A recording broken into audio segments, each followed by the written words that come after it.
सभी बड़ों को नमस्कार। आज एक नई कथा सुनाने जा रहा हूँ। जब एक नास्तिक बना श्री राम का भक्त। जो साथी मेरे चैनल पर पहली बार आए हैं, कृपा करके मेरे वीडियो को लाइक और शेयर करें। आप सभी से विनती है कि आप ये कहानी अपने बच्चों को जरूर सुनवाएं ताकि वे अपने जीवन में विकास करें। तो आइए कहानी शुरू करते हैं। एक बार एक गांव में एक साधु रहता था। वह सारा दिन राम राम जपता रहता है और ढोलकी बजाकर कीर्तन करता रहता। उसकी कुटिया के पास जिस व्यक्ति का घर था, वह उससे बहुत परेशान था। एक दिन वह व्यक्ति गुस्से में उस साधु की कुटिया में चला गया और कहने लगा कि तुम क्या दिन रात राम राम रटते रहते हो? तुम्हें तो कोई काम धंधा नहीं है, लेकिन हमें तो कमाने जाना पड़ता है। तुम्हारी ढोलकी की आवाज से मैं सो नहीं पाता। साधु कहने लगा, तुम भी मेरे साथ राम राम जप के देखो, तब तुम्हें पता चलेगा कितना आनंद आता है। वह व्यक्ति ने थोड़ा खींचकर कहा, अगर मैं तुम्हारे साथ राम राम जपता हूँ तो क्या तुम्हारा राम मुझे खाने के लिए रोटी देगा? साधु ने कहा, मुझे तो राम नाम की लगन लगी है। मुझे तो राम जी की कृपा से हर रोज भोजन मिल ही जाता है।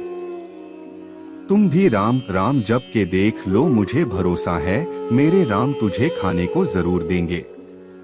वह आदमी उस साधु को चुनौती देता है कि मैं तुम्हारे साथ आज राम राम का भजन करता हूँ। अगर तुम्हारे राम ने आज मुझे रोटी खिला दी, सारी उम्र राम की भक्ति में लगा दूंगा।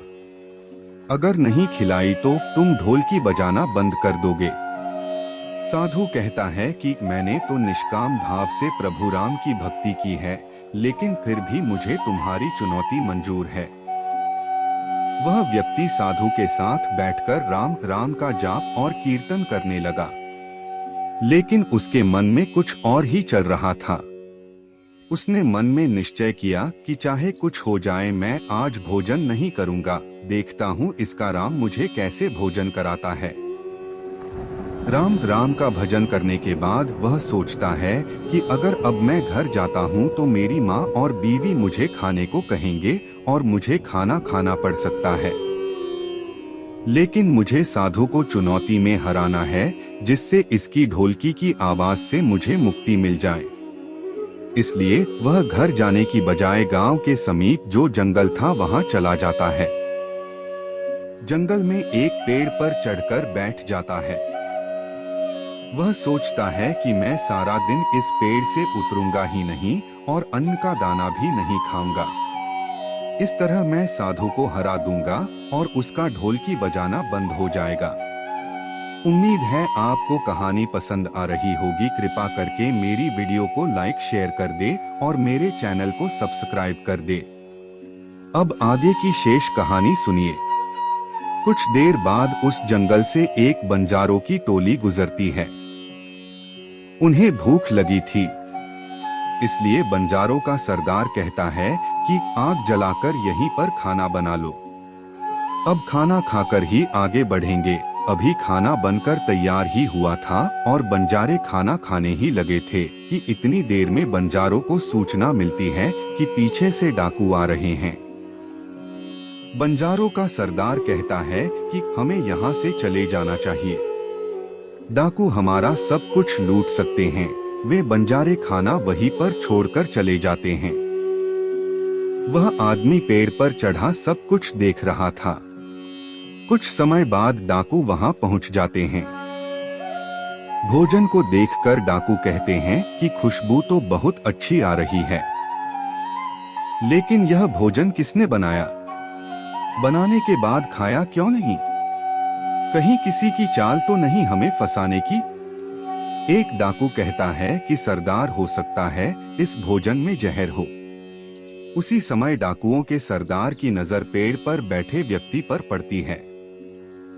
वह उसे नीचे आने का आदेश देता है। डाकू उस व्यक्ति से पूछते हैं, हमें मारने के लिए क्या भोजन तुमने बनाया है? वह बेचारा मिन्नतें करता रहता है कि मैंने यह भोजन नहीं बनाया, इसमें जहर नहीं है। यह भोजन बंजारों ने बनाया है। आपके आने की खबर सुनकर वह जहां से भाग गए। लेकिन डाकुओं के आगे उसकी एक नहीं चलती।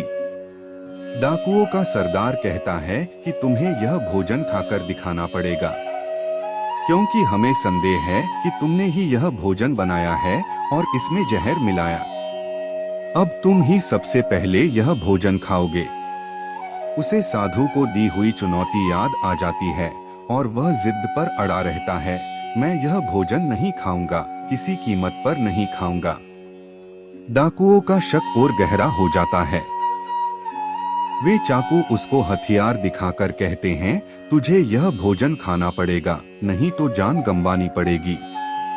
अपनी जान बचाने के लिए वह भोजन करने बैठ गया। अब साधु को याद करते आंसू उसकी आंखों से बह रहे थे।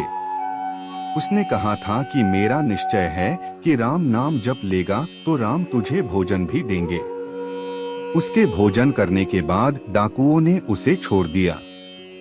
अब उसे विश्वास हो गया कि बंजारों को और डाकुओं को राम जी ने ही भेजा है। वह सीधा साधु की कुटिया में चला गया और जाकर उनके चरणों में प्रणाम किया और उन्हें सारा वृतांत सुनाया। अब उसे साधु से भी ज्यादा उसे राम नाम की लगन लग गई। पूरी कहानी ध्यान से सुनने के लिए धन्यवाद। अंत में यही कहूँगा, ईश्वर आप सभी को सुखी रखे और अपना ख्याल रखे।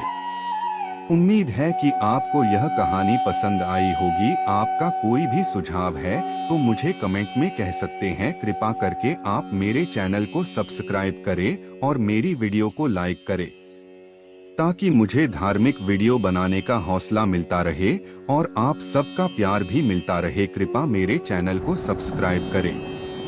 अब मैं मिलता हूँ आपको अगली वीडियो में।